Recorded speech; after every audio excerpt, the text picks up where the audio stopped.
Europe 1, Village Média. Philippe Vandel. Avec notre invitée Flavie Flament, animatrice télé puis radio à la télé, vous étiez en 2006 l'animatrice préférée des Français, vous avez quitté TF1 en fin de 2009, personne ne comprenait pourquoi, et on a des éléments de réponse dans un téléfilm que France 3 diffuse ce soir, La Consolation. Quel effet cela vous fait de vous voir dans ce film à deux âges, à 13 ans et à la quarantaine?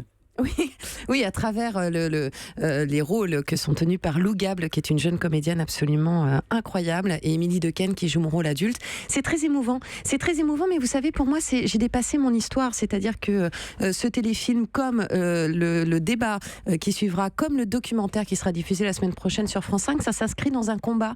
Et c'est comme si mon histoire, finalement, m'avait échappé, comme si elle était aussi celle des autres victimes, et qu'elle permettait à ces victimes de s'exprimer et de montrer que tout est possible. Le film est tiré de votre livre La Consolation, dans lequel vous racontiez avoir été violée à l'âge de 13 ans. Dans le livre, vous n'avez pas nommé votre agresseur, mais tout le monde l'avait reconnu. Mais j'avais fait exprès. Dans un premier temps, de ne pas le nommer. Mais on l'a su assez vite. C'est le photographe David Hamilton qui s'est suicidé depuis, on en reparlera. Le téléfilm que j'ai vu est surtout centré sur les rapports mère-fille, sur le personnage de votre maman joué par Léa Drucker, moi je peux le dire, qui est absolument excellente. Vous avez participé à l'écriture du scénario, également au choix des acteurs. Oui, c'était important pour moi de pouvoir aussi poursuivre ce travail d'écriture, et puis j'étais la seule à détenir finalement des secrets, à détenir des dialogues, à détenir la façon dont David Hamilton se comportait aussi. Et comme on ne voulait ni les uns ni les autres, et encore moins moi évidemment, trahir Poupette, cette petite fille que j'étais, c'était important pour nous aussi de faire quelque chose de très fidèle. Alors Poupette a une mère toxique qui vit par procuration à travers vous. Par exemple, vous êtes une jeune adolescente, votre maman vous met la pression pour limiter votre poids, elle vous pèse, elle vous affame, elle vous oblige à manger non pas un dîner, mais un pamplemousse, elle part faire des courses, ça c'est une séquence qu'on va entendre, et vous demandez, Poupette demande à venir avec elle.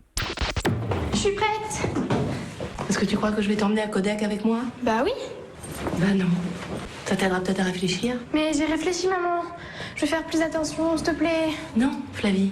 T'es grosse, t'es moche. Tu finiras caissière de toute façon. J'ai honte de me trimballer un boudin comme toi.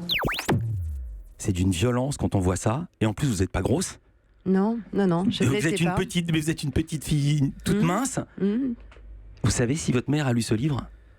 Non, mais vous savez, pour moi, tout ça, c'est derrière. Je suis très en paix avec mon passé, hein. Il est très douloureux, mais je suis très en paix avec ce passé. J'ai assez travaillé dessus pour pouvoir justement être tournée vers l'avenir. Vous savez que quand on est totalement en paix avec son passé, on ne dit pas qu'il est derrière moi.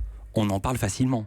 Si on n'en parle pas facilement, c'est qu'on n'est pas totalement en paix. Mais tout dépend avec qui j'ai envie d'en parler, si ça ne vous dérange pas. Prends ça dans ta figure, Vandel. Non, mais ce que je veux dire, non, c'est pas ça. C'est le sujet du film. Non, c'est pas le sujet du film. Le sujet du film, c'est d'expliquer que aujourd'hui, là, on a l'année dernière dénoncé un violeur que tout le monde érigeait comme un artiste au rang international, en disant David Hamilton est une star. Et moi, je voulais que la vérité éclate avant la mort naturelle de David Hamilton. Je ne voulais pas qu'il meure sous les hommages. Et ça, c'est l'objet du film.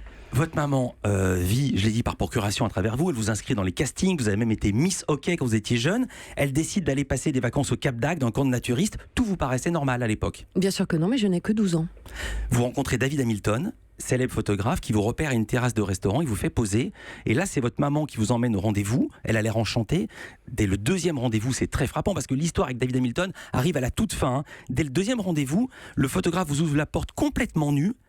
Et ça ne vous choque pas, enfin on ne sait pas, ça choque pas votre mère, elle vous laisse 2 heures avec lui pour faire des photos, vous dites quoi à ce moment-là? Alors moi je vous rappelle déjà qu'on est au Cap d'Agde, donc dans un camp de naturistes où les gens vivent nus au supermarché, à la plage, dans les boîtes de nuit, à la pompe à essence, donc il y a des gens à poil partout. Donc à un moment donné, David Hamilton nu dans ce contexte-là, c'était choquant pour l'enfant que j'étais. Je vous rappelle encore une fois que je n'avais que 12 ans, qu'à un moment donné aussi à 12 ans, on suit son papa, on suit sa maman, on fait ce qu'on nous dit de faire.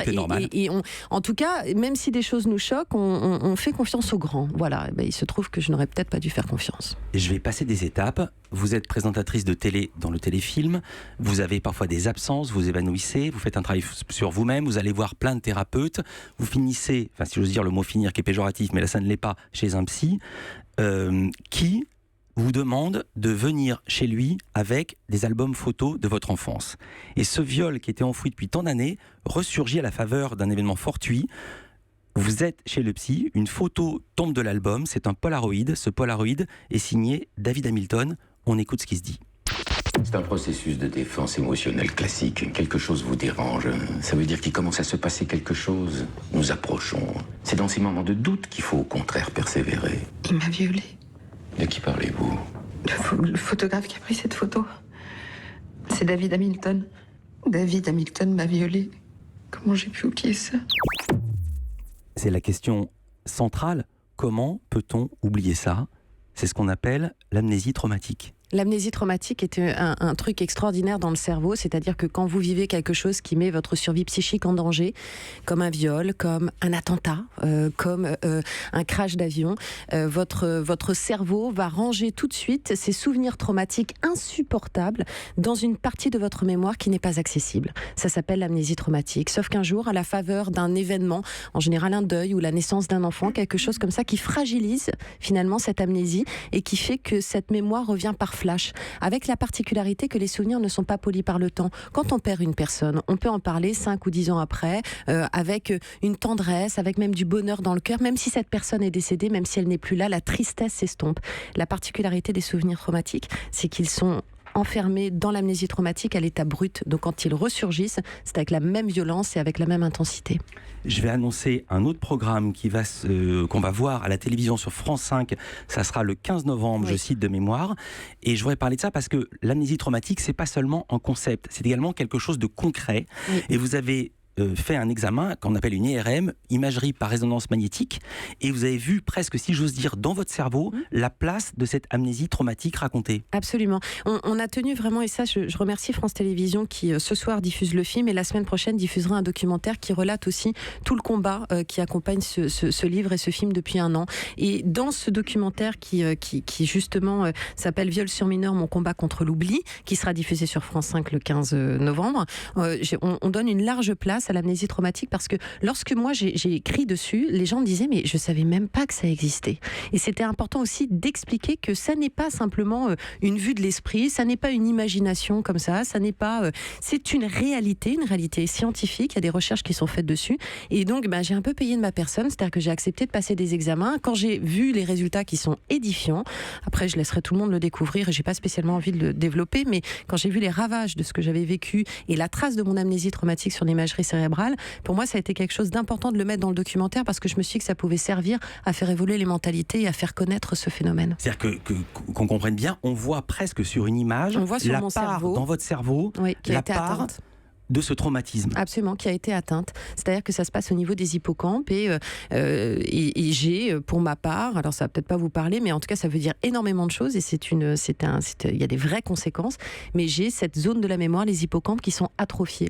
Et pour moi, c'était extrêmement important de pouvoir montrer la trace du traumatisme, parce que quand on a vécu ce que j'ai vécu et ce que vivent plein de gens malheureusement, plein de femmes, plein d'enfants, plein de garçons, quand on a été violé, c'est une douleur invisible, c'est un handicap invisible. Vous pouvez pas, d'abord il faut le dire, j'ai été violée, ça n'est pas simple, mais en plus de ça, on ne le voit pas forcément.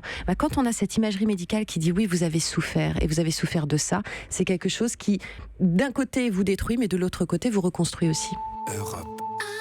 Europe 1.